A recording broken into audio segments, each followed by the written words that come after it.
day that we celebrate here. Just gave some of you guys the ability to recover from what was a pretty mid Canadian Grand Prix yesterday. Few exciting highlights. Not the most boring race that we've seen this far this season. Also, not the most exciting race that we've seen this season. But it left us with plenty of talk about.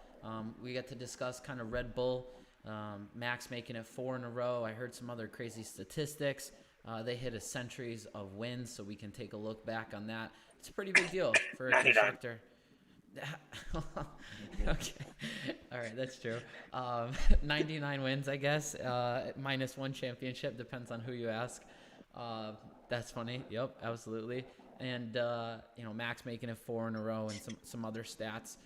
We get to look at Ferrari's recovery drive today.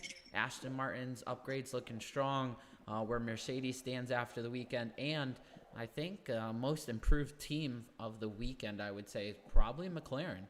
They actually had a decently strong showing, in my opinion.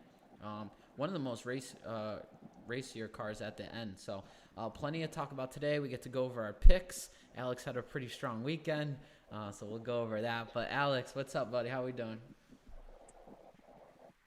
Excited to get into this, to be honest. Yeah, Especially after well, those picks. you knew your I picks were going texted to you be good a because little, you a little texted me. bit of gaslighting. Yeah, you texted me right away saying we both did pretty good, but we really knew And I that. knew right away. Yeah, Yeah. that Alex did good. He was just trying to be a polite. You should have saw the text. We both got big points, and I knew I didn't. I didn't answer him too. I was kind of big mad. I was like, I'm pretty sure we didn't. I'm pretty sure he beat me. And then once I tallied it all up and made the slide, I texted him back. I said, "You got big points," and he was wise enough to not answer. But no, it was good. What'd you get to see this weekend? Did you get to watch everything? I know I think you did. I watched FP2. I missed FP3. I watched qualifying, and then I watched majority part of the. I think I watched the second half of the race, kind of. So I missed the initial start and stuff. I Okay. saw when I got on, it was Lewis was in P2 for a little bit. So I think mid 20s is when I got on. I think Lewis was in P2, and then Alonso was fighting back for P3 from P3. That was in what session? I'm sorry, this isn't the race. The race is when I was watching the race. This is like I think it was like lap 23 is when I started watching the race. Okay, I missed gotcha, the gotcha. start. Yeah. Well, I think Ray started off pretty good. As Alex said, he watched some practice. I watched some practice this week. It was the second week in a row that we had rain influence practice. I think it's funny. I think you really see like Lewis at one point was like, "I'm just killing time to be out here." Like he didn't want to be out there. But those you got to put the laps in because especially when the weather looks bad for qualifying, like you need a little bit of data on how the car is going to run. I think they're hesitant at first, but they eventually go out there and get some laps in. Yeah, you definitely want the data. I definitely also understand Lewis's opinion too. Like, I guess if like it was going to be dry qualifying, that it's really pointless. But it obviously wasn't dry qualifying. But you do want the data going out there. But if it was going to be dry qualifying, it's almost pointless to be out there. You're taking a chance of putting the car on the wall, doing some serious damage to it. Yeah, and I think the biggest example that comes to my mind right now is Alonso last week. Granted, it happened in qualifying, but like he went off track, and we really think it did some damage to the floor, and that car was not the same. And you could wreck something in practice, and they'll go over their checklist in the garage, and the car might look okay, but then it might be slow, and then when they get it back to the shop and can really take it apart, they might see issues. So yeah, it's definitely that fine line. I want to say It's only also one. Oh, go ahead. sorry. Go ahead. My bad. No, you're good. Go ahead. Oh, it's also a safety thing too. Like I remember a few years ago. Obviously, it wasn't as bad as that. I forget what race it was, but I remember Vettel. I think it might have been Vettel's last year, or maybe his first year in Aston Martin, where he's like telling him, "Hey, we got a red flag this qualifying session," and then Norris ended up putting it in the wall in a very scary incident. Yeah, And that was at Spa. That was Spa. yeah, I just remember he put it in the wall and he like wrecked his car, and I was surprised he was okay after that. Yeah. Yep. Practice. I think it was the only time someone hit the wall of champions really this week. I think Oscar Piastri had a little slap of it, but he continued. Carlos Close policy in there. Sites junked the car. That was that was practice. Excuse me. Um, But I mean, Ferrari's Ferrari's wrecking some cars in practice this year for sure. Yeah, it seems like at least one of them does something. Yeah, but they put it back together and they had a solid weekend, which we'll talk about. I don't know, groundhogs were an issue, I believe, in practice as always. Yuki Tsunoda likes to spin out in turn two a lot. Apparently, I think he spun out again there in practice, and I think he spun out there in the race last year or in qualifying. I think it was Gotcha. qualifying last year. So uh, that was practice. Any other notes you got? Not from practice. Oh, Mercedes had a 1-2. Um, in FP2, I think it was. Yep, yep.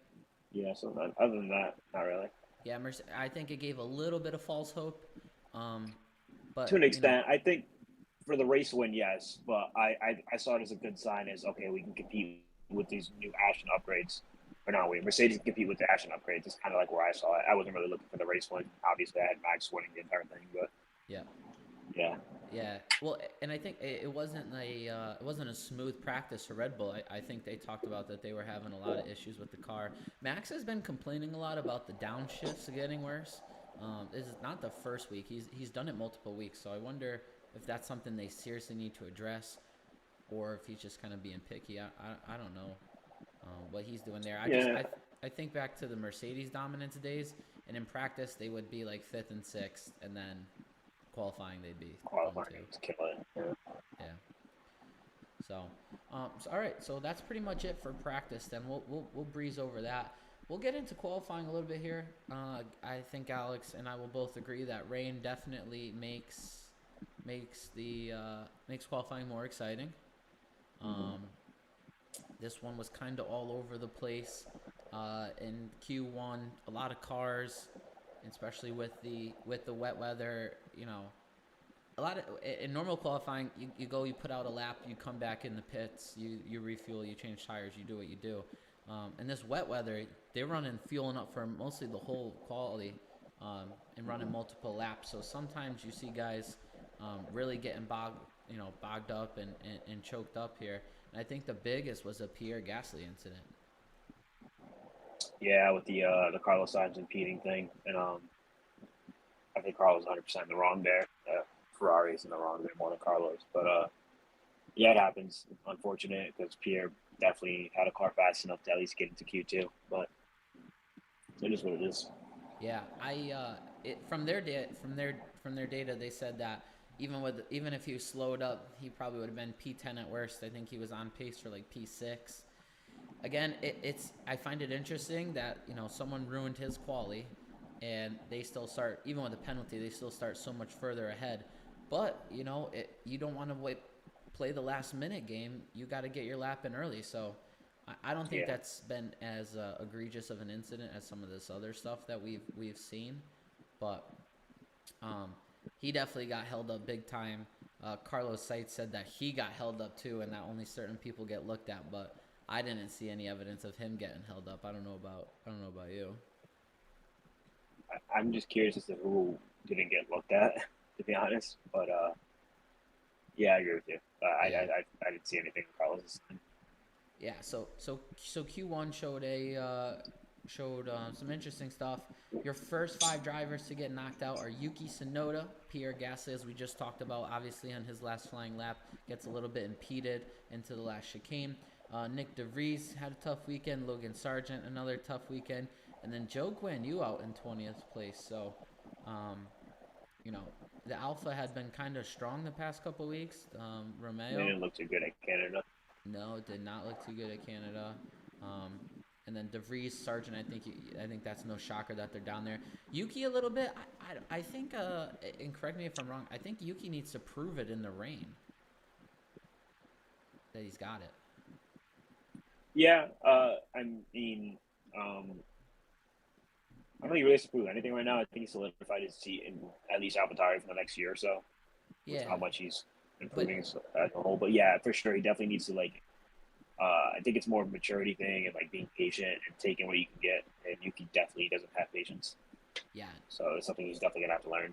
I think if you want to go up to the top dog, whether that be Red Bull or if you want to transfer to another team, you got to show them that you're the kind of the whole package. And from rain stuff last year at Canada, I don't remember any super strong races. I'd love for someone to correct me if I'm wrong, but that 16th I think is a little bit disappointing. For you have me on the Yuki train this year, you really do. You've been pointing out that he's been running good. I've been paying attention to it as I look at the results. I really agree with you. I think he has been doing good. So 16th place, Q1 exit is a little bit strange. Yeah, that's rough. We could talk about, let's transition to Q2 now. One of the more exciting leaderboards that we've seen in qualifying. Alexander Albon puts it up on the pole. Yeah. I like what I think at the end of the session the commentators are talking. They're like, when you're a team like Red Bull, Ferrari, Mercedes, Aston, or whatever, you really can't take those risk calls like that. Williams can, and Williams like, if we don't do anything, if we do what everybody else is doing, we're gonna end up in the back of the pack. Let's just risk it, throw on some slicks, and it proved to be critical.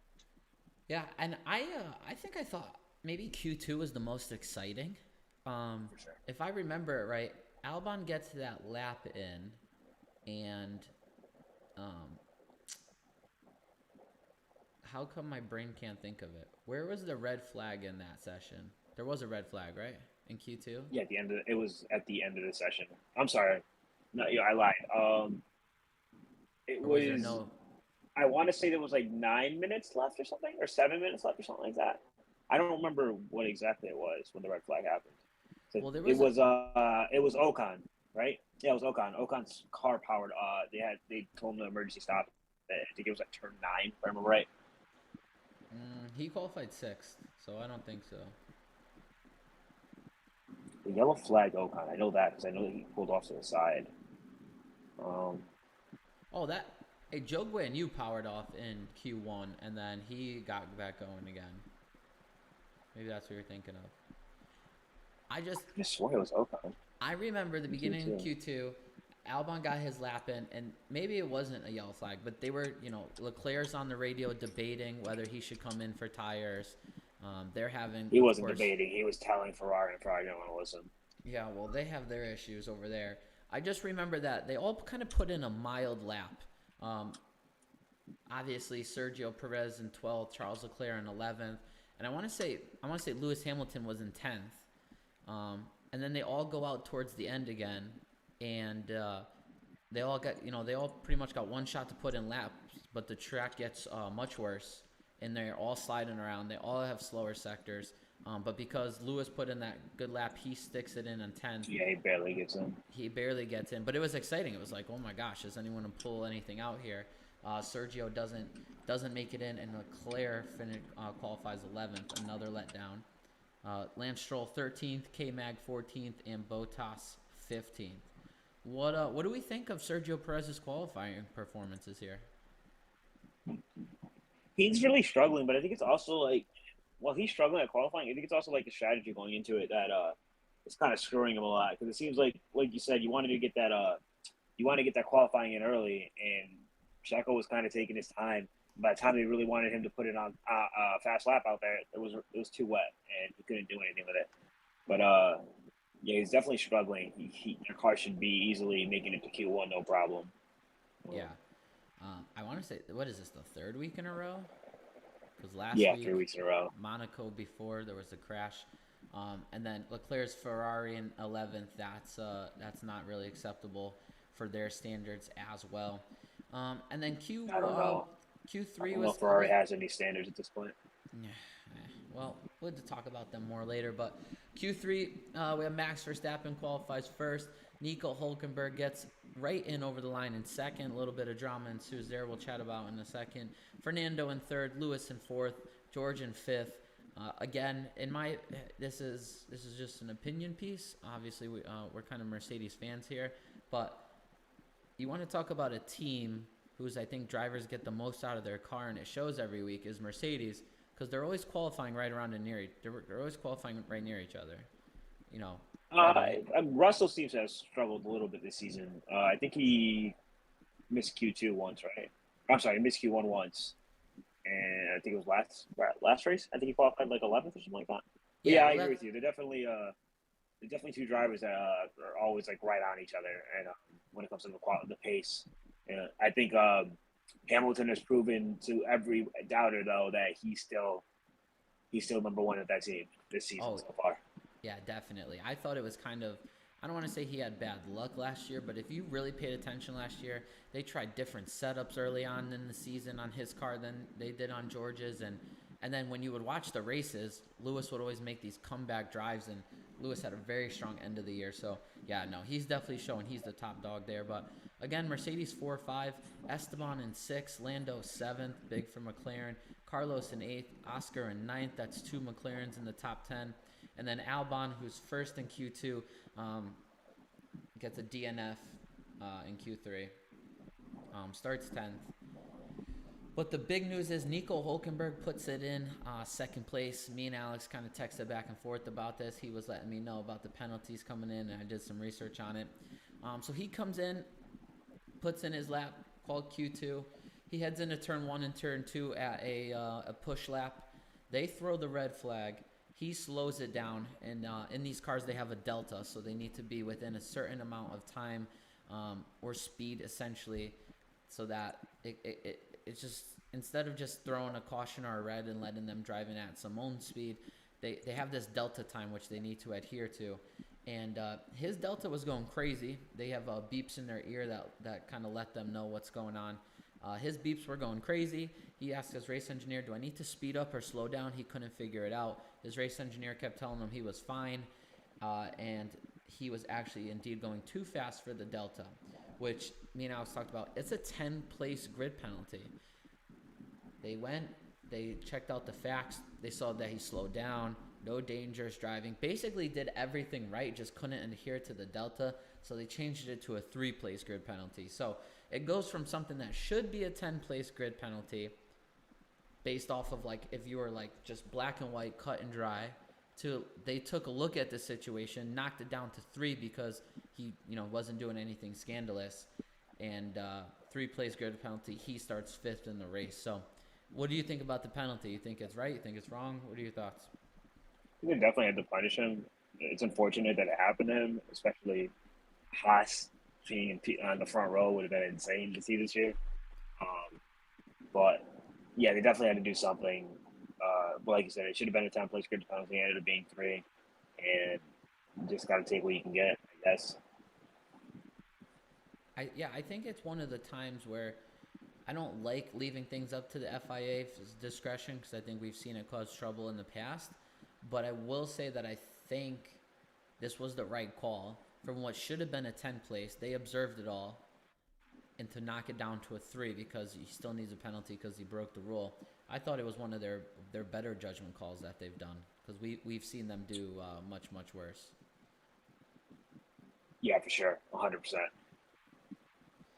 So that just changed your top starting order to Max first, Fernando second, Lewis third, George fourth, and then Nico started 5th. So that was qualifying.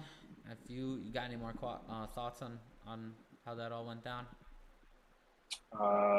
Carlos ended up with a 3-place grid penalty. He ended up starting P11 right in front of his teammate, ironically Yep. enough. Yep. But yeah, other than that, no, that's about it. All right. Well, we go lights out and away we go. Green flag. First lap shenanigans. Lewis gets Alonso off the start. Lewis looked really good off that start. I don't know what happened to Fernando, but Lewis just had good grip. Carlos and Sergio have a good battle in the first lap. They do some overtaking back. It was pretty exciting. I think Sergio really needed to clear Carlos there in the beginning and can't get it done. Carlos got his elbows out, and I think it was a good result for them.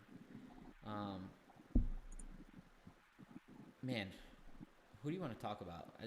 I think there's so much little stuff to talk about here throughout this race. Where do you want to start? Throughout the race, You want to start at the top? You want to work your way down? What do you want to do? I'm just gonna start with my biggest win for the day. Alexander Albon had a fantastic drive, putting Yes. that Williams into P7, driving defensively. When he had who was right behind him? It was Lando in 9th, and who was in 8th? Was it Ocon. Ocon? Yeah, okay, yeah. Lando in 9th, Ocon 8th, and he had a great defensive drive, pulled those guys off. He had hard tires for what was it, like 40 plus laps, something Yep. ridiculous like that. Yeah. He did a great job. So Yeah. kudos to Mr. Albon holding it true to the Alexes, making us all look good. Yes. I didn't even think about that. Shouts out to the Alexes. This is not the first time on a speed that requires a lot of straight line speed that the Williams does seem to have. That is, if you had to say what's their best part of their car, it is Yeah. 1,000% their straight line speed. And in a track like Canada, where it was hard to get grip coming out of the hairpin down the backstretch, they held him off. They held off a George Russell for a little bit as he was having some car trouble. Like you said, they held off Ocon. The last time he scored points in Australia, was it this year? No, last year in Australia, I think it was when they had him run I think he basically got the a whole point this race. year. What was one I race think though? They had him he race had the one whole point. race. Yeah, I think he had P10. I think he finished P10 one. I forget what race it was. Was it Yeah, Australia? I think it was Australia. yeah, I think it was last year. They had him on a hard set of tires for essentially the whole race until Oh like yeah, three to yeah, the go. entire race. So one lap. Yeah, Yeah, he needed like one lap on a different thing. yeah, exactly. And they essentially did the same thing, not the same thing, but um, man, they I think they ask a lot out of him, and I think he delivers. And I saw some comments saying that if Sergio's form the way it is, that maybe Alex has matured enough to take that seat back. I don't know. I He don't looks think they're pretty gonna good. do that. He does look great, but I don't think I don't. I You're asking Albon to resort to wanting to being a number two driver again. I do think he deserves a better seat than that Williams. Yep. I just don't see Red Bull taking him back. I don't. I know Horner wasn't a big fan of him. I know Marco likes him a little bit more, but yeah, I think he's staying where he is for a little Yeah. bit. Yeah. Definitely a better seat would be good for him. Or there were some rumors that came out because we talk about him almost weekly now that James Falls said that some of the facilities at Williams are like 20 years behind. Like they're the facilities that were around when he entered Formula One 20 years ago, and they're the same thing. That's So crazy. yeah, I think there's a big transformation that needs to go on at Williams, and maybe this guy is the guy to turn it around for them behind the They scenes just at need their the money to factory. back But them up. Yeah, yeah. Um, all right, so yeah, no, Albon, fantastic race, P7. That's a big deal. That's very good points, especially when you puts get them to out of those last really place. yeah to those bottom teams in the constructor standings. A Seven race where you get points now. 6 points is a big deal. Um, Max out front, pretty much dominant all day. We talked about it before we came on. He had a dead bird in his brake duct, right? Mm-hmm. Yeah. Still won the race. At one point, I think the biggest clip and meme you'll see this week is when he hit the curb. And he said that almost crashed me, and he laughed like Yeah, he's on a different Poland. planet. Alonso Lewis were pushing behind him at the end of the race, and his strategist was like, "Just to let you know that they're pushing behind you, but essentially just keep pacing it. You'll be fine." I bet you it's like they don't even have the motor turned up. Like I think they're just straight chilling out front. I don't I think think it's it's a thing. crazy. I was gonna mention today too. Like everyone's talking about that Honda engine, like with the speed, the reliability in that thing. I don't think it's failed once this year. At least not on Max and Checo. I know for the Alphas, I think they've had some engine problems, but You know that engine's holding up pretty good. Yeah, that's a good point. And if you really do your research, you go back to like my first season of Drive to Survive was when Ricardo was leaving Red Bull and joining Renault. Same. One of the big talks was that the Renault engines was kind of killing Max Verstappen. There was races when he was running up front and maybe even running in the lead and the motor was going, and that kills Argu- your championship hopes. it arguably killed Danny Rick's ever shot of a championship too, because Yeah. he had a one season where he could have definitely had a running for it. I forget what year it was or whatever, but that Renault engine was not working with him. He had so many DNFs, engine problems, engine failures.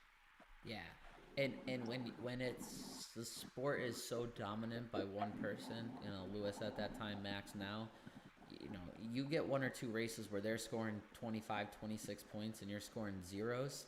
That's going to be hard because Like, most likely, yeah, if you beat them one race, they're coming in second or third. So you're not gaining those 25 points back. You're only gaining a few back. 7. That's Yeah. if you get fastest lap. Yeah, exactly. 7 points when they gained 25, 50 on you as you were DNF two races because of engines. So Shouts out to Max. I think they're just chilling out front. Fernando, the Ashton upgrades look good this week. He was behind Lewis in the first run before the caution came out. I don't know. It would have been interesting to see that situation play out without the caution because he wasn't as close as he was after the caution, and George was kind of trying to keep him honest right behind him. But they had caution. They all came in and pitted for hards. A couple lap later, Alonso passes Lewis, and that was kind of that for the race. But I don't know. Aston Martin looked good. I don't know what you thought. Yeah, it definitely looked strong. Alonso looked strong. Yeah. But I'm just glad Mercedes, because I know this is one of their weaker tracks, so I'm glad they were able to keep up with the most part. Even towards the end of the race, Lewis is gaining ground on Alonso for a little bit. I know he switched over to, was it softs he switched over to at the end, right? Mediums. Mediums, yeah. So he was trying to really make up that pace, and he had fastest lap for a little bit, and then Checo ended up stealing it away at the end. But yeah, so Aston Martin upgrades look good. See if Stroll can step it up to give them a shot at a second in the Constructor Championship, but not banking on it. Yeah, I not banking on it either. One of the things they said about the Aston Martin was that they still need to reduce the drag on it. It still was not super fast going into the speed trap. But as Lewis said, what did he say in the cool down room that everyone's taking on the rear end? He said, your rear end looks crazy. And then Fernando's like, mine? He goes, no, his. And he points to Max. And then he's like, yours does too. Yeah. He said those guys have a nice rear end. So Aston Martin, though, they're responding with that upgrades that Mercedes had, and they're keeping it interesting for us. Like you said, Stroll needs to step up his game. He finished ninth. He finished in the points. We're going to sit here. I don't think George Russell will make those types of mistakes often that he made this weekend. If you guys didn't watch the race, he hits a curb, and in my opinion, he doesn't let the car settle. He tries to get on the gas too soon. Sends it into the wall pretty hard. He brings out the only safety car of the race. That's when everyone kind of pitted for hard, made that like a one-stop race for those guys. What do you think? I don't think that's a move George is going to make too often. No, not at all. It also Max made a mistake too, so it could have been the track and stuff too. But George is going to make that mistake, and Stroll was even struggling during qualifying. I think he spun out in Q2 if I remember right, and then he was able to get it back on the track. But he definitely has to step it up if Aston Martin wants that constructors number 2 spot. Yeah, absolutely. These performances from Lance Stroll, they're just not enough because George will deliver. Unlike he almost delivered this week. He almost he was running P8. Yeah, he was overtaking for a little bit, and then they called him to shut the car down. Yeah, and they said something. They said something about reliability. I don't really think that's fair to say the reliability on the car after you smash it up against the wall. It's one thing when you're running a clean race and your motor goes or brakes go or something goes, but for you to smash the wall and then the commentator said something about reliability. I said the reliability is still pretty good on that car. You can't help that he smacked the wall. So that was George's race. Speaking of George, before we get into it, he had I don't know if it was released today, but I saw a lie detector video of him. Oh and yeah. They asked him if did you watch it? Yeah. When they asked him, do you think you're faster than Lewis? He's like, yeah. Now I was like, you're not proving it, man. You're like 60 points behind or something like that. I like how he said now too. Well, he said Lewis is the greatest driver of all time, which I was surprised. I'm not gonna lie to you. What do you think he's gonna say? I really thought he was gonna lean towards Shuey, because I know he respects Lewis, but they're on the same team and stuff. He still, he has the racer attitude though. He thinks he's faster than Lewis now, and he thinks he's capable of being the driver championship in the World Driver Championship. I think he definitely is capable of being the World Driver Championship, but that's going to happen after Lewis retires, or he's going to have to move to another team and hopefully have a faster car than Mercedes. Yeah, I think that with Lewis as a teammate, I think he was going to say Lewis. I think if he wasn't on Mercedes, he might say something else, but I think he's just trying to keep the peace. I don't know how much I believe that lie detector test either, to be Oh honest. no, that thing was way off. Yeah. Um, yeah, I agree. Uh, Friend of the show Ryan really wanted me to make fun of George Russell today because of his crash, and just he likes to make fun of George. Also, though, his boy K Mag did not finish in the bottom three and technically beat George. So, um, Ryan, The you're reason. you're doing good here, I guess. You bet K Mag, and K Mag beat your rival George. So. At going, you know who probably had the best race, and I can't believe we're gonna say this because I really thought they messed up the strategy too. Ferrari, dude. Yeah, they definitely did. Uh, Definitely the pace was there for them, and I calm it down. Sorry. The pace was there for them. Ferrari can just figure out the balance of that car and stuff. They can hopefully they can start competing again. It'd be nice to see them in the top three, or at Yeah, least in the top, or at least competing with Ashton and Mercedes right now. yeah. I read some you Ferrari fans out there. I read some good stuff before I got on today. Leclerc is hopeful. He thought Canada was well. Also, they saw. I think they had the second fastest long run speed, and they weren't that far behind Red Bull. They actually might have had a stint where they were faster on average on the long run pace than Red Bull. Um, I mean, you start. What they start? 11 and 12 after the penalties, or no? 10 and 11. 10 and 11. Something like that sounds about right. Yeah. Yeah, 10 and 11 after the penalties. So to recover to 5-6 is pretty good. They probably wouldn't have. Oh, They I'm sorry. Are you saying at the beginning of the race? what? Are you saying at the beginning of the race where they started? Yeah, 10, 11, I think. Oh, it was 11 12. Oh, Because 11, Leclerc 12. qualified 11, and then I think Carlos qualified P8 right away. So 11 12. 'Cause he moved back 3 spots to 11th, and then he left 12. Can you hear me? Yeah, if Carlos qualified 8th Yeah, he went back to and 11th, Leclerc 9th, qualified 10th, 11th, 11th, 11th. So he went back to 12 because Carlos was punished to go to 11. then that So puts he knocked Leclerc his up to teammate down. 10. No. Oh, wait, does it? Yeah, I'm looking Yeah, at you're the right. You're right. You're right. You're right. Yeah, I'm you're looking at right. the You're starting right. You're grid right. right now. It's 10, 11. Alex, Okay, you're right. that's some I Wilcox brain tech. farted that. Yeah, That is some that was Wilcox that was. tech. That is some Wilcox tech math if I've ever heard it right there. Um, yeah, but I didn't. Did you question their race strategy when they didn't pit with everyone else and then they left them out for so long? On mediums too, they didn't even start on the hard tires. Like Sergio started on the hard, so during that first caution, it kind of made sense that he didn't pit. I thought they really screwed up the strategy, but they didn't. I don't know what you felt like I, during the I, race. I would say they definitely did.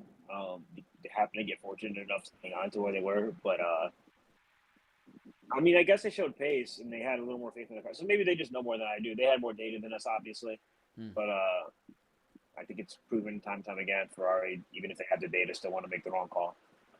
Yeah, But yeah, it ended up paying off for them. Was it P4? I'm sorry, P5. Was it P4 P5 for them? P Yeah, it was P4 P4 P5. P5. Yep.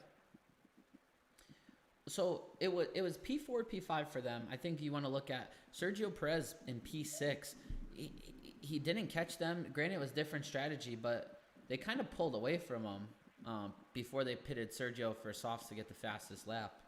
They Yeah, kind of pulled away, and if I'm looking at my data here, um, Lewis is 14 seconds off the lead. Leclerc is 18 seconds off the lead. So there was about a 4.5 second gap. Now, picture Russell doesn't crash out. He's probably right. Like Leclerc's in between probably them.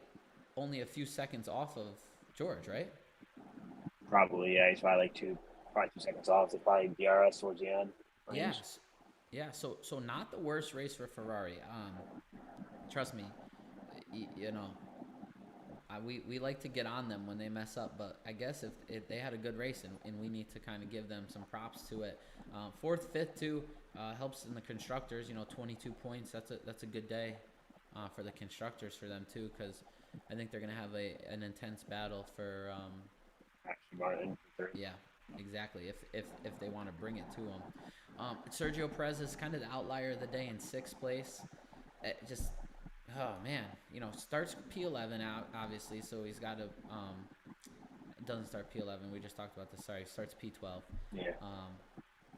Stuck in some dirty air, but I expected this car to fly through the field. Obviously, I expected him to finish second through my picks, but you know, I don't know what's going on with Sergio Perez, but this is not good form when your teammate is just winning races after races after race after race. So Yeah, especially with the big gap he's winning the races in, which obviously like Max is having.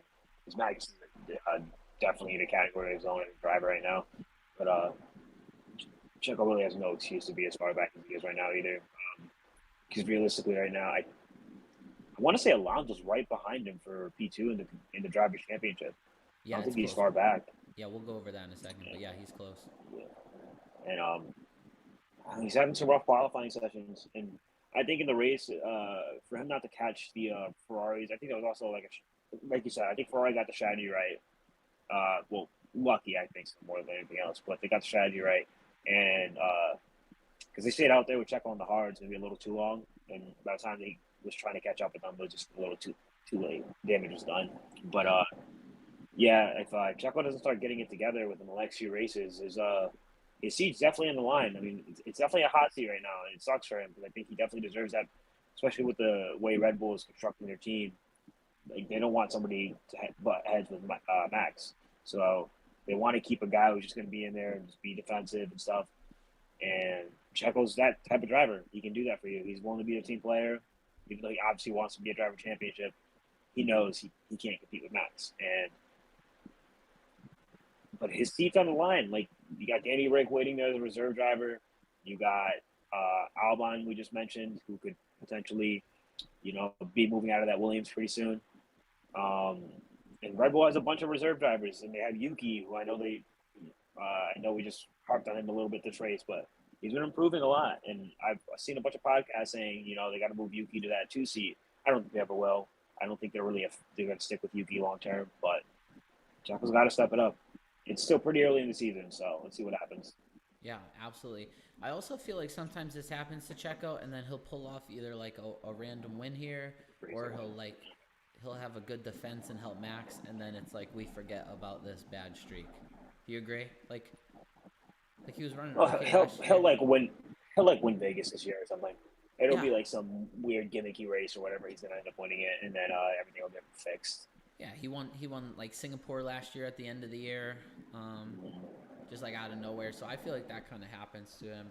8th place finisher today, Esteban Ocon. It's funny. I don't know if you heard Otmar said that they thought there's a chance they might compete with Sergio. They couldn't even get past Albon, but it's another solid top 10 for Alpine. Really, like they kind of their just car keep has some churning them pace. out. Yeah. The car definitely has some pace, and the dynamic between Ocon and Gasly is interesting to me because I feel like they're the drivers that are just forever going to be stuck in the middle tier right now. It feels like they're always like I remember when Gasly was in the AlphaTauri his last year with when the regulations kicked in. It felt like he lived in P6. I feel like he didn't finish lower than P6 like the entire season. It felt like, and he was out driving the car. And then they come to Alpine, and they're both they're like George and Lewis. I feel like they're always right behind each other as long as there's not like a mistake happening. So I'm interested to see where that dynamic for that team goes. But Alpine has some pace. If they can just, I don't know, figure something out in the aerodynamics or whatever they got to do. Yeah, this midfield battles are pretty close, and that's the regulations come into play. Yeah, it's looking like if McLaren can pick up their game, like they'll have a good battle with Alpine, and then depending on what Ferrari wants to do, they could even be battling with them potentially. Not it's not looking like that right now, but so Esteban has a good run in 8th, Lance in 9th. Again, I don't know if you saw in qualifying. One of my notes was that he hit the wall and with the front wing, and it was still fine. Yeah. That car will not break. I swear to God, that's the most durable car out there. The way he slid down the wall, like that entire little straight, was like mind blowing. I don't know how he didn't make it like any more contact than he did. He got so lucky. Oh yeah, there's a couple times when those dudes going into pit, like Yeah, I think K-Mag got lucky early too. I think it was. Um, it's weird that they put that little strip of grass there, right? Headed into the pits. It like, Yeah, it was. yeah, you put that left front on there, you're going for it. Valtteri gets 10th. Oscar is 11th. Pierre is 12th. Not bad. That's a good comeback drive. I don't think you could ask much more out of him. Norris P13. What do you think? I mean, I don't know how I feel about that penalty, dude, but Yeah, I didn't like the penalty at all. Especially like, I'm also a big Lando Norris fan. yeah. The what it said it was unsportsmanlike conduct or something like that, Yeah, right? He like backed up the yellow flag too much, something like that. I forgot what it was. yeah, he was Something backing like him up that. so the double stack wouldn't affect him. And then I'm like, I don't know, that's a little ridiculous for me, especially the drive Lennon had, and the moves he was putting on these guys at the end of the race was like insane. He was the only one passing people at the end of the race. I know he's very close to dive bombing people almost every time it seems like when he's doing these overtakes, but he's doing it, he's putting it in there, Yep. and he's getting in. That McLaren isn't meant for overtaking. I mean, obviously they made some improvements and stuff, but like all season, Lando's been doing this.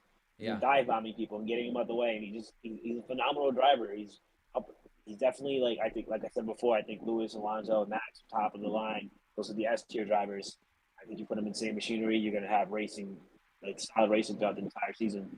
But I think Lando is in that A tier with George and Leclerc and drivers like that, and Carlos too. Um, and he's proving it. And just to have him finish outside the points when McLaren's desperate to finish in the points every single race, and they're barely hanging on by a thread every single race, and finishing like P8, P9, P10s. Yep. It sucked. It was heartbreaking to watch. Yeah. You're right. Like they need those points, and then Oscar's sitting there in 11th. Like it's his rookie season, but he's also like so close to points a lot of these races. And you're right. They need those points. Lando, he made the good dive bomb move against Valtteri. What do you think about the last lap going into the last chicane with Esteban? I was screaming at my television that Esteban should have let him go. I don't understand why they raced it into that corner so hard. If I was Esteban, Yeah, I'd let that him was go. what I don't. Does Esteban know about the penalty? I assume so. I would tell my guy. Dude I'd like to behind think you so has a too. 5-second penalty, so like in Yeah, that that was exact very. scenario, If he would know. if Esteban knew about the penalty, he definitely should have let him go. Because like, okay, Right. I'm gonna overtake you anyways. There's no reason for me to like. Let me just keep it close. Which obviously he wasn't gonna drop 5 seconds. Obviously, but if he didn't know about the penalty, then yeah, you got to do what Esteban did, and it Oh sucks yeah. for Lando again. But and, I mean, like, yeah, it was risky. It was risky. It could have very easily ruined Esteban's race if he had Lando not pulled away the way he did. Yeah, I think that he had to have known about it, Esteban. But again, it would have been nice to see Lando make them move maybe a couple laps before and see if he could have gotten Albon. He just looked like the only car that was fast at the end. And he pulled a few second gap to whoever he was behind. I think it was Valtteri, but it wasn't enough. Those guys were too clumped up behind. Yeah, there was a little racing between Valtteri and Norris when he went on that dive on overtake too, which is a little exciting to watch. Like Valtteri didn't want to just give it the position; he was fighting back, Yeah, and then the chicane is when Norris pulled away. yeah. Valtteri getting his elbows out a little bit. Apparently, they said too. I don't know if you heard on broadcast that McLaren's supposed to be bringing more upgrades. So Yeah, I saw that. McLaren's bringing upgrades. I saw Mercedes is bringing some upgrades to Silverstone, which they say is going to be a bigger upgrade package than the one they already brought. So I'm kind of curious how that's all going to work out. no way. They said they're bringing a bigger package. That's what I had read. I could be maybe I'm misreading, but I know they said they had upgrades coming for Silverstone, and there was one more. But I want to say they said the Silverstone one is the big one, which kind of worries me for next season because it seems like they're spending all their budget on this car this season. But I mean, Red Bull has proven that the budget cap isn't really a budget cap, and Lewis is on an all vegan diet, so it might get a little pricey there. And but He He said Lewis is on an all vegan diet. Oh my god. I can't believe you just brought that up. That's freaking fantastic. Oh my gosh. But Everyone's going to Burger so King. Everyone's going to Burger King. He's like, guys, we gotta go to Whole Foods here. And that bill goes from like a team bill of like $100 to like $1,000. Oh my god. That's hilarious. but yeah, so like it worries me because like one, they're putting a lot of upgrades into the package this year, telling me that they're not really focusing the car development for next year. But it's also a good thing, I think, because it tells me that they're trying to get as much data as they can with what they have now. So it's a 50-50 shot. But Mercedes has some upgrades coming. McLaren has some upgrades coming. I'm hoping Ferrari can bring a little more to the table with their upgrades too, because obviously these upgrades they put on, they're starting to figure it out a little bit. But if they can just like get that a little bit extra push, they can definitely be fighting with Aston Martin and Mercedes for P2, P3s. Because obviously Red Bull's pulling away P1. I don't think anyone has a chance. But yeah, I don't think so either. But that's the thing that worries me too. Has Red Bull brought any? I think Red Bull bought like very, very minuscule upgrades so far, and they're just teasing everybody out there. That's true. Listen though, I don't want to say you could get a car perfect, but that car might be as good as it gets. You know what I mean? I doubt it. I mean, like Mercedes proven that time and time again. Mercedes it seemed like, well, the was it the W11 or 12? 12 was the one that had the DAS, right? No, W11.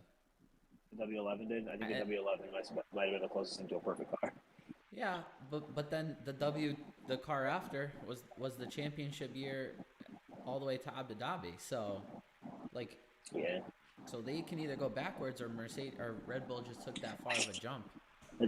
Yeah, I saw that too. I remember there was a post earlier today with the FIA and that, they don't want to, start putting. 100% agree with that. Like it is up to regulations. Can you hear me, John? I can hear you. Yeah.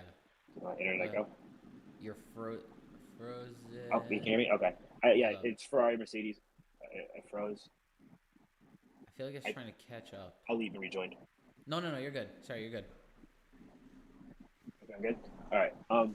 It's these other teams, constructors, too. No, This is not good. No, you're pretty good. Okay.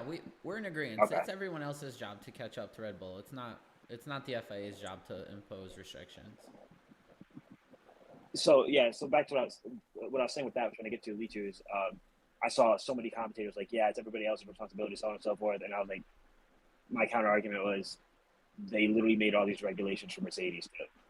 They literally took away DAS, and it was in the rule book that Mercedes was allowed to do that at the time. So many other things, and it's like, I'm not asking them to do it for Red Bull. I really want other teams to just catch up. I want like the fastest cars out there as possible. But it's just interesting to see people's perspectives when foot shoes on the other foot. Right? Is that how you say it? Yeah. No, that's a good point. We could see if anyone can bring it to Red Bull. The DAS thing was kind of weird though, because it did push the rules with. I don't know. I think 100%. I don't see anything on the Red Bull that like pushes rules. It's just really they just have a good. No, it's just fat. It's just newy. It's literally just newy in that DRS. Yeah. Like he achieved perfect DRS. Yeah. How about that podium? That's everyone's talking about. Multiple world champions, so many race wins. I just thought it was funny because like they seem to be talking about it in this race. I'm like, this is not the first time this season that those three have been on the podium, has it? I think it is. I have to double check. I could have sworn they've had like one or two more. It's been those three. But anyways, what about Australia? Didn't Lewis finish P2 Australia, right? Yeah, I think. I think that might have been. I think that might have been Alonso in P3. Yeah, Max, Lewis, Fernando, 1, 2, 3. In Australia. Yeah. All right. I mean, like, it was just funny. Like, I thought I was curious as to why they brought it up now, but it is what it is. I thought it was kind of cool to see them all showing respect for each other. I think had the roles been reversed and Fernando pulled off a win, Max would have been a little frustrated and not joking with the guys. But it was cool to show like they all respected each other as racing talent wise and stuff. They all know that those are the three best drivers. Yeah. So now we just need them on a Le Mans team. We're good. Yeah, which you called, and then I saw other people posting about Yeah. it. And, I mean, we called. I'm sure it's not like a super original idea. I'm sure like other people have said it before me too. You said it last week though, so. I did. Any I did. I any did say it post I last see week. after last Monday, they copied you. That's just what I'm saying. For like Yeah. All 28 right. So wins. that was pretty much our race. You think you got any more questions, comments, concerns? I go over my notes real quick. Not that I could think. Um, I really gotta start taking notes. yeah, always. Did you notice the pit selections for these guys was a little bit different this week? Their garage choices. So What do you usually, mean? usually it's like Red Bull's like the first one when you come in. It's like championship. Like Red Bull's the first one. Mercedes, I Ferrari, thought so that was a on. rule. Oh, I I don't. thought that was a rule that like Red Bull had to be like the first ones in, and then I whoever finished P2 in the constructors be second, third, so on and so forth. I thought that was a rule. I didn't know. I think it switched it up like that. I don't know.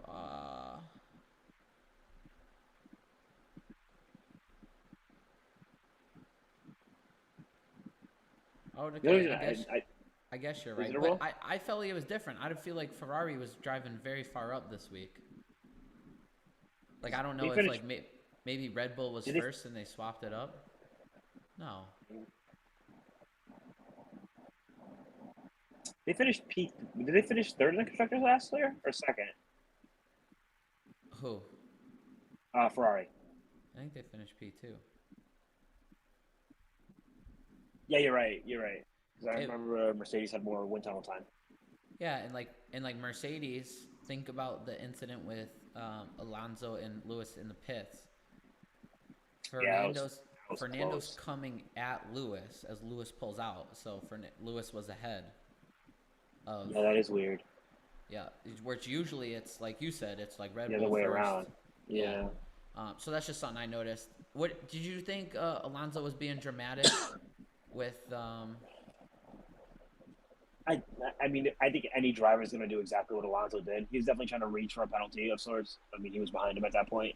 Yeah. Um, but I don't know because it's really hard to tell because I feel like Alonso definitely felt confident that he was going to overtake eventually. Yeah. So I don't know if he was really being dramatic, but it's, yeah, I definitely think he was being dramatic. But like any driver would react the same way. Did you see I Toto guess. imitating him? Yeah. I thought it was funny. I also felt like what they do, and I mentioned this to my dad as he was watching a race with me. Um, that like so you saw they like the FIA noted, you know, the incident unsafe release, and I Yeah. feel like they try to wait as long as they can because I think they know they watch the race and they're like, Alonso looks like he could be faster. If we delay this and Alonso passes him within the next 10 laps, we don't need to like have a penalty. Get involved. Yeah. Yeah. I think that's what they do because that decision Oh, came kind of long after. yeah, I definitely agree with that. I don't think they should do that, but I agree.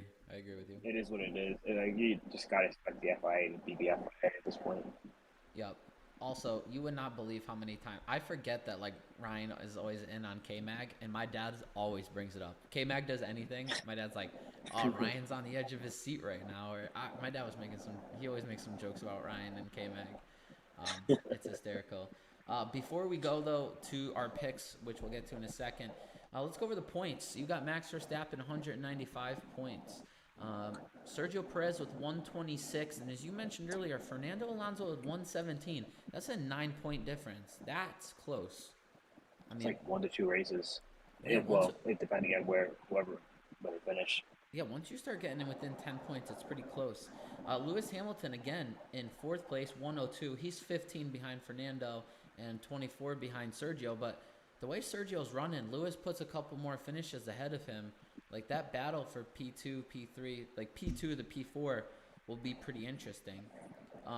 Then you kind of have a point jump down to fifth place. Carlo has 68. George has 65 and 6. Charles has 54 and 7th. So you kind of got a 5th, 7th, 6th place battle going on right there. Lance Stroll's in 8th. That's very disappointing with 37 points. He's not even as close as he should be to those 5th or 7th. Yeah, And he should. Yeah, he should be like 50, 60 points at least. Yep. Esteban 29. Pierre 15 points. Lando has in 11th place has 12 points. Look who's sitting 12th after his 6-point finish this week is Alexander Albon with 7.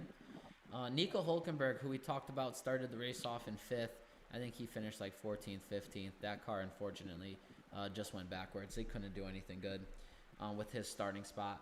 Piastri 14th, Bottas 15th in points, Joe Guanyu 16th, Yuki down in 17th, K-Mag 18th, Nick DeVries 19th, and Logan Sargent in 20th. Yuki's got to pick it up. We're really hyping him up, and for him to only be sitting there with...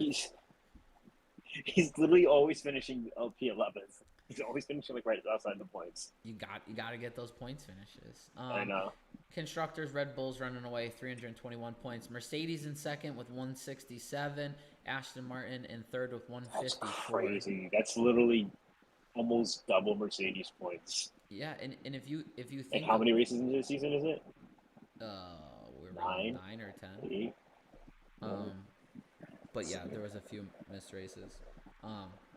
But I mean, Mercedes took the lead last week. Aston Martin scored better points this week. Fernando had a better placement than Lewis, and then George scored in the points. So for them to have a better points weekend, but still,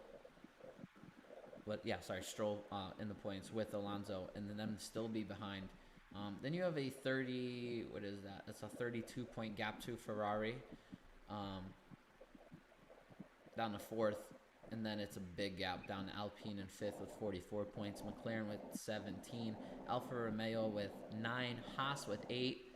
Williams with 7. And then Alfa Tauri with 2. That's neat. 7, 8, and 9 goes 9, 8, and 7 in points. Fun fact. All right. That's your constructors. You ready to see some picks? Yes, sir. I'm not. This is going to be disgusting. This is going to be disgusting. Alex has a little delay before he sees our picks, so I'm just going to wait for him to say what's good when he sees it here on his screen in a second. Got two in the right place. And you seeing it? Yep. All right, so. Oh, you got to highlight that Carlos. Nah. Carlos in the right spot. Oh.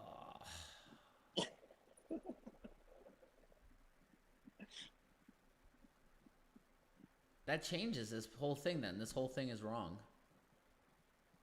So, really, you should have 5 points. You should have 5 points for Max finishing first, 3 points for Fernando finishing correct in second. That's 8. 1 point for Lewis in the top, which is 9. And then you should have an additional 2 points. So you should have gotten 12 this week. So you really should have 55 points compared to my 45. Wow, so you really did have a good points week. Oh, man. I went back to the videos before I even texted you to make sure. I'm like, I think I got 3 in the right spot.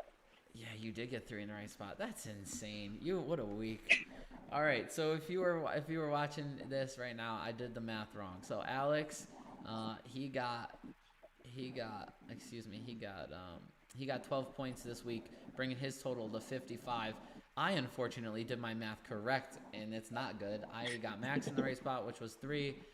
Fernando and Lewis in the top 5, which was right, which is 2 more points. So I only got 5 points. So I am now 10 points behind Alex. You know what? The correct score is 55 to 45.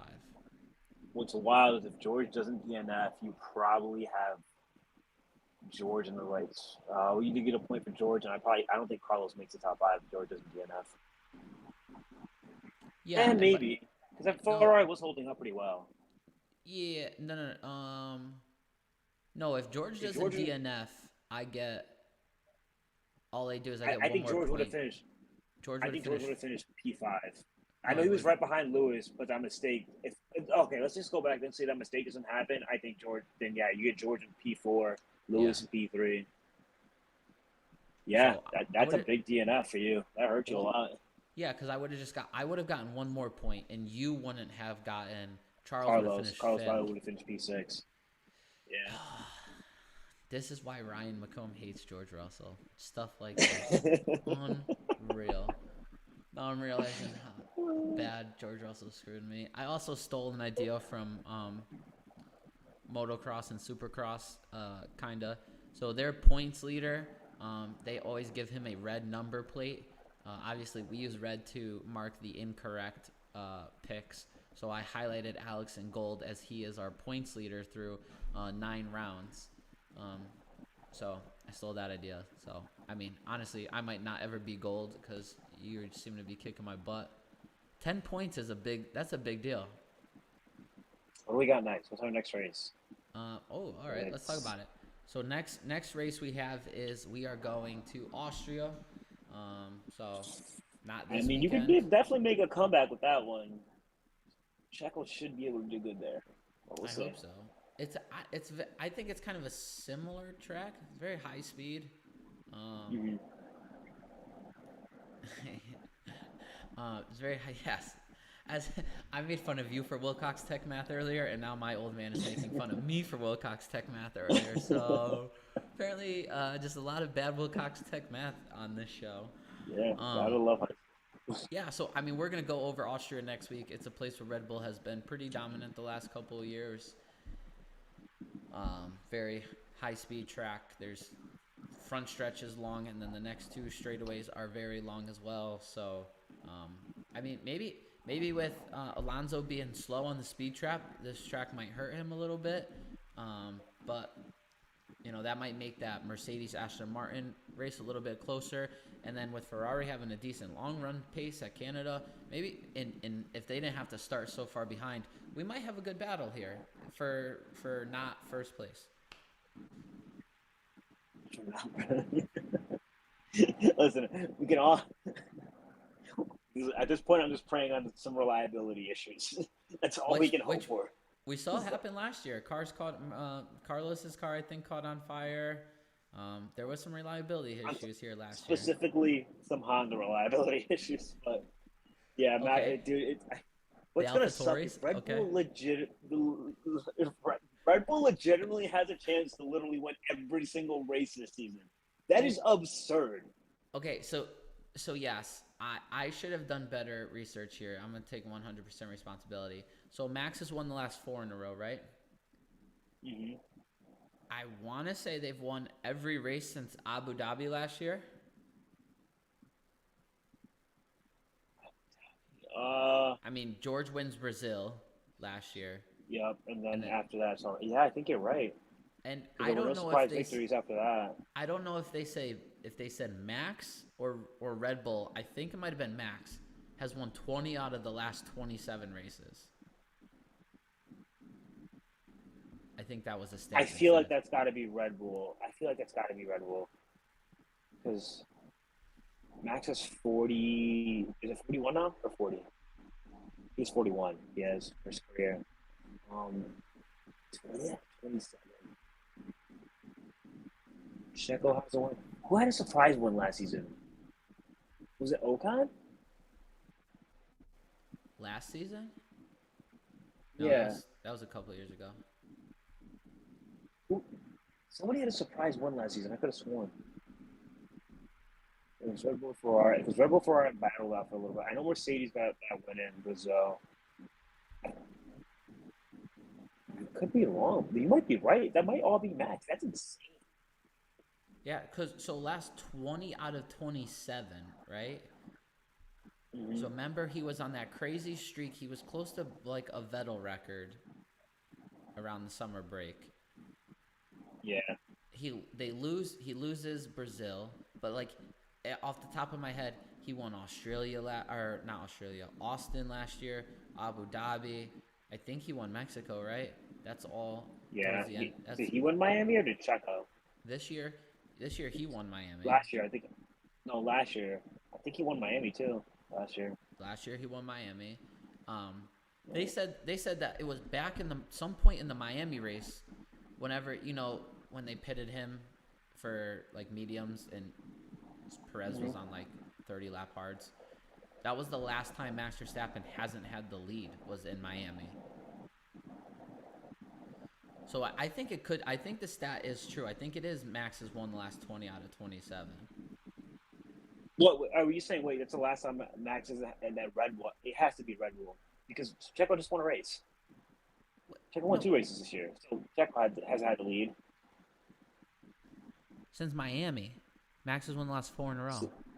Oh, okay. You're saying this year's Miami. I'm sorry. Yeah. You're saying this year's Miami. I thought you meant okay. Yeah. Yeah, that's insane. Yeah. Sounds about So right too. yeah. So Max, listen, last 20 out of 27 races, that is nuts. Um, so yeah, Verstappen won for the sixth time this season, the fourth in a row, and Red Bull remained a perfect 8 for 8 on the year. That's crazy. There's 22 races, right? 22 now because of Imola got canceled. That is insane. Yeah. That is, you are watching the domination that Lewis had, that Schumacher had. We are watching it live. It is just now named Arguably Max even more Verstappen. because like Lewis pushed what 11 wins this season. I think was the most he's had, Oh yeah, and Verstappen. already Yeah, Verstappen had Verstappen's gonna crush that 14 last record. year. I think We he had we 14 did last year, right? we did an over under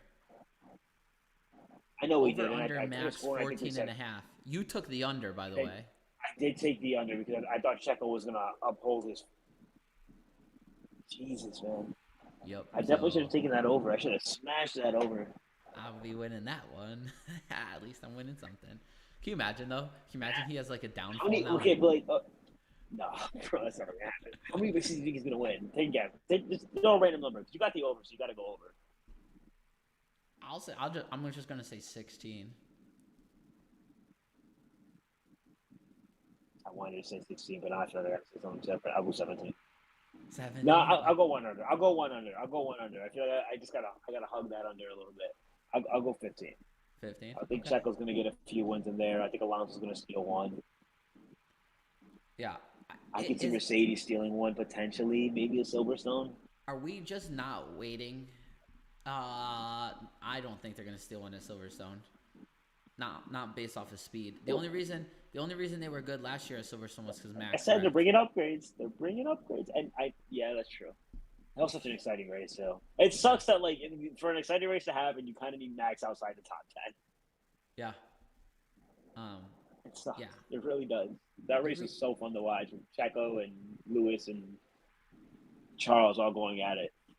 yeah. Exactly. Um. So that's just the domination. That's the world we live in. We're forced to talk about it, and that's all right. It's all right. Um. Do you think Red Bull has an honest chance to win every single race this year? I honestly think they do. They haven't had any reliability issues. Yeah. And that's like the only thing I think they can hope The is for only them re- to win every race. the only reason I want to say no, they can't win every, is because I don't think Sergio is in top notch form. I just like, so I think all it would take, right, and we've seen it happen, is like a turn one incident where someone overdrives it Yeah. and hits Max. George. That that is a George Russell move. Yeah, that is very much a Turn George Russell every. move. Um, We but got to that get it's George on the podium. We got to get George on P2 for qualifying. And that's our only shot, you and know? listen, he's done it. He's pulled out some good quality laps. But like, if that happens and Sergio's in 12th, like this weekend, that's how Red Bull will not win a race. Now, That's if fine. Yeah, that's like the only chance I have. like if you think about like the Mercedes domination back in like 2015, 2016, and maybe even more. I just haven't watched like the 17-18 season yet. But like Hamilton and Nico Rosberg were starting on the front row every race. And like the only race they weren't really winning was when they took each other out. So I don't see that happening at Red Bull either. So Dude, I don't know. That's gonna be painful. If they do win every race, like what are the questions you even ask at this point? You start to question regulations. You start to question. I don't know. I You think can't do anything. You I would really be shocked you can't. if they're still undefeated at the if they're undefeated at the halfway point by the summer break, then we'll really start taking that into consideration. There's too many variables that could happen in racing between now and the end of the year. So if they're still undefeated though It's just by crazy. You could just think about it. Max started. Was it P10 when George crashed into a sci-fi or something like that? when? This season he start like P. I think so. Lowest Max just finishes P2, but I think they had during the sprint race, I know. Oh wait, the sprint race didn't matter for qualifying, right? Yeah, it didn't matter. So what's the lowest Max has started this year? Max started like 17th in Jeddah, Oh yeah, you're right. You're right. and he's finished second. And then he started down in another race at that because I remember whatchamacallit commented on it. Fernando, Miami. Here, Yeah, it was Miami. Miami Max starts 9th. Saudi Arabia Max starts 15th. That is insane. So he finishes second and wins one of those races with those starting positions. It's like that meme video you see all the time. It's like Max just overtaking everyone and driving F1 on easy mode. Oh yeah. You can travel the world, and he's like, yeah.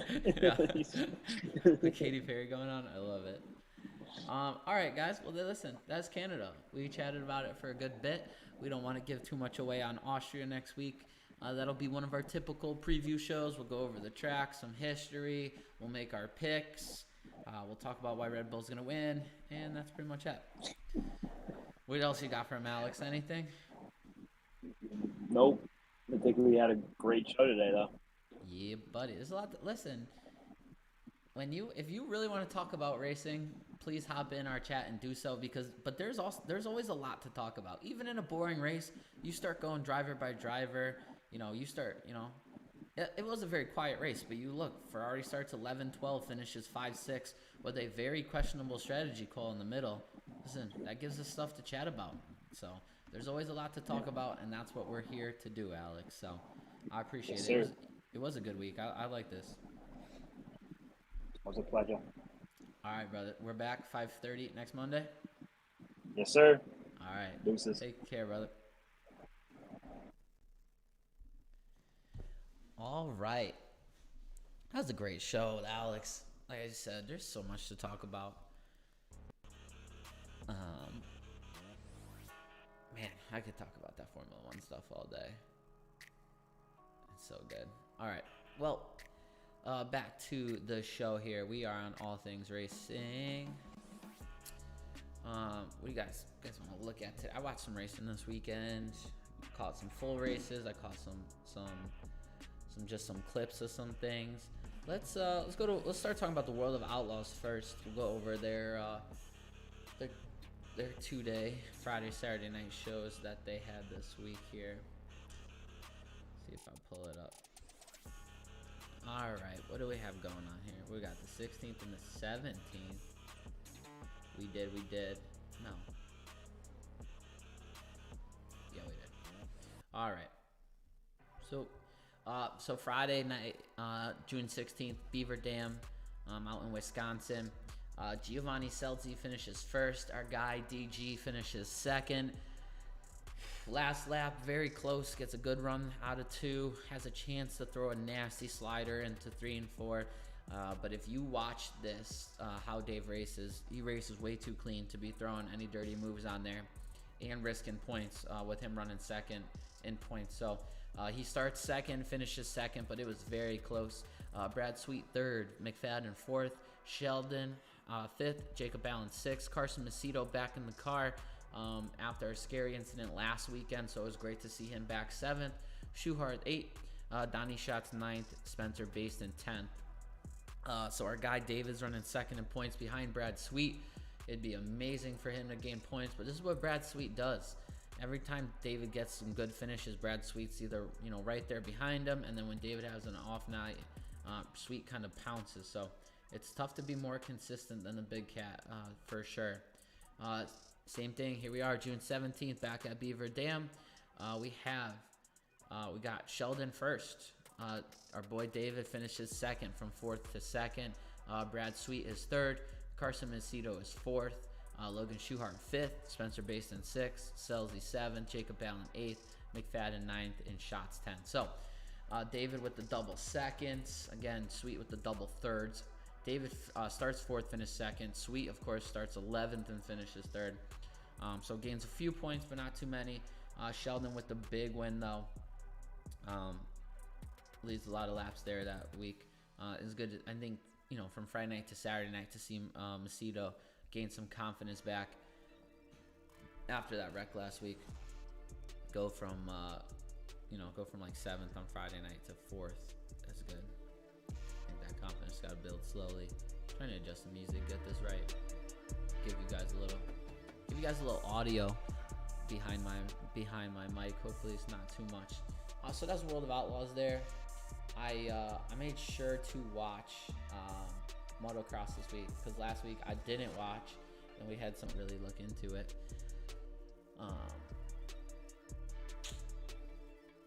You guys are commenting on it, so as I pull up the grid here, so overall results, Jet Lawrence first, Ken Roxon second, Cicerello with a good week and 3rd, Ferrandis with a solid 4th, Webb 5th, Marchbanks, that's big for him, 6th, Masterpool 7th, big for him, Plessinger 8th, Grant Harlem 9th, and then Derek Drake 10th. Jet Lawrence 1-1. I definitely think 1000%. Kickstart Kenny being in the race made things much more exciting. Jet goes down actually in the first moto. He comes back, he races, he passes Kenny. Kenny unfortunately falls and stalls the bike, takes him forever to restart. So he took a 7th in that first moto. And then in that second moto, just Lawrence kind of got out to an early lead and held him off. But Kickstart Kenny kind of made, he signed a contract to do a different outdoor series than what these guys are doing. So unfortunately, we probably won't see him that much. That series hasn't started yet. But man, just goes to show you what this might be like if Tomac was riding every week, or if Sexton was riding every week. If maybe Webb didn't have that late season injury and he was in his top-notch form. Because right now, Jet staying undefeated, not only overall but also winning each moto. So shouts out to Jet. He's just spanking these guys right now. It's unreal. Cianciarulo, that was a good run by him. Plessinger, man, fell in the second moto. There's a few times I expected him to have more speed. So I'm waiting to see if he puts it together. Again, he had an injury at the end of the Supercross season too. Ferrandis is a previous outdoor champion. So him running 4th, we'll see if he can gain some speed. And Cooper Webb, just kind of, I feel like this is where he's been. A 3rd in the first moto, a 6th in the second, 5th overall. He's kind of just been chilling there. It's just maybe doesn't have that speed outdoors. As I'm new into this outdoors, motocross, supercross thing, it kind of reminds me of like IndyCar racing, where they race, where these 450 guys, 250s, whatever bike you're on, it's the same bike, indoor, outdoor, motor wise. Obviously there's changes, just like they make changes to the IndyCar, whether it's oval or road course. But like, you have your guys who are better at road course, you have your guys who are better at oval. You're in, basically the same car.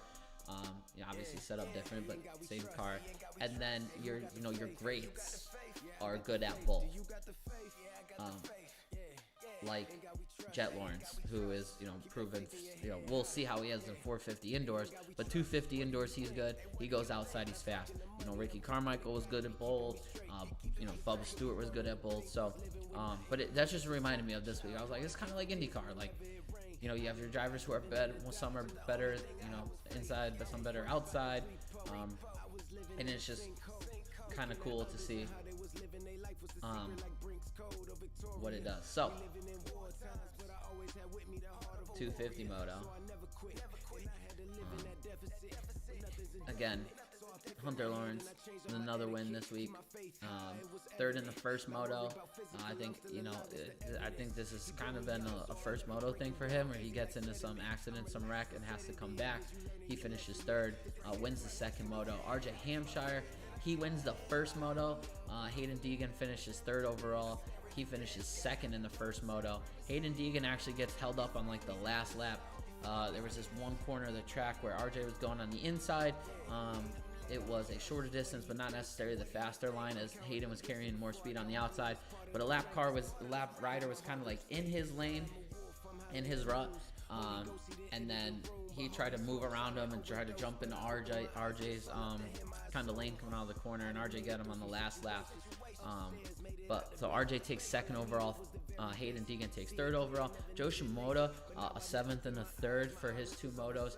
He had a great second moto. Really, put it on Levi Kitchen all the way into the end. Passes him, right at the end in the last lap. Tom Vial with a great run, 5th overall on the 11 and a second in the second moto. Chance Hines in 6th. Ryder Di Francesco, which is kind of the craziest name out there. And those guys, they say it so well. A 5th and an 8th in the 2 motos, 7th overall. You had Swollen 8th, Kitchen in 9th, and then Volin in 10th. So that was our motocross this week. NASCAR is off this week, Father's Day. That is typically a day that they have off. But IndyCar was on this week. Alex Palou, man, this dude is dominating. They're at Road America. That's a track that I believe NASCAR, some of their series go to as well. It's a pretty big track. They kept saying how great it was for the spectators. It was like a big spectator race. It looked like it was a good time. But Alex Palou, he is your points championship. I was listening to Connor Daly's podcast. Should know the name of it. I don't. And they were talking about, him and his co-host were talking about Alex Palou is already minus something for the odds for winning the championship, which they said in that racing that usually everyone is plus. No one's really favorited that heavy. But Alex Palou, he's just showing week in, week out that he's got speed. They kind of did a better strategy than Colton Herta, who was up front for most of the race. There were some good passes here. Palou first, though. Newgarden in second. O'Ward third. Scott Dixon putting it up there in fourth. Herta fifth, like we talked about. Erickson sixth. Lundgaard seventh. McLaughlin eighth. Kyle Kirkwood after a spin out on lap 1 in ninth. And then Alexander Rossi in 10th. My dad's favorite, Rahal, is finished 11th. Will Power, believe, got into it. Him and Roman Grosjean in one of the practices said that Roman Grosjean needed to get punched in the face. I think Will Power and either Rahal or Dixon got into a little accident in practice as well. So there was some stuff going on there for sure. A little bit of tension going on there, but Palou just seems to be dominating that IndyCar series, and that's pretty much it. MotoGP was on. I did not watch it. I got to watch a lot of Formula One. Got to watch that IndyCar stuff. Father's Day. It's my second Father's Day, and it was awesome. I appreciate everything. My wife got some stuff for me from the little guy. It was great. I got to hang out with my old man. Nice little prime rib luncheon we had during the Formula One race, which was amazing. So it was a good Father's Day over here on The Whole Story. Again, hit that like and subscribe. I don't know why I'll go up to the Alex. This is our 2-person screen here real quick if it shows up. Our subscriber goal still says 28. I don't know why. I think we were up to 29 when I checked last night, which is good. We'll keep climbing. The social media part of this is probably the toughest part. I think it's pretty easy to talk about the racing stuff. I could probably talk about it for days and days, and it's the social media stuff which is the tricky stuff. So yeah, that's that. Like I said, like, subscribe. Again, next week we'll when we're doing our picks, you guys will be able to pick with us. Vote on your favorite drivers or who you think is gonna win the race. Hopefully my 16-month-old son will be putting his vote in again through my wife. That was cute to see last week. So we're communicating with you guys. Like you said, I think we're back at Nashville this week for NASCAR. I have no idea where the World of Outlaws is. Formula One is week off, and motocross is on. So thanks for watching, guys. Appreciate it. We will see you next Monday, 5:30. As always, take care. I'm like a star with no sun. I'm in a time crisis, but you never heard nothing like this. Taking over the country like ISIS. Flow cold just like ISIS. You niggas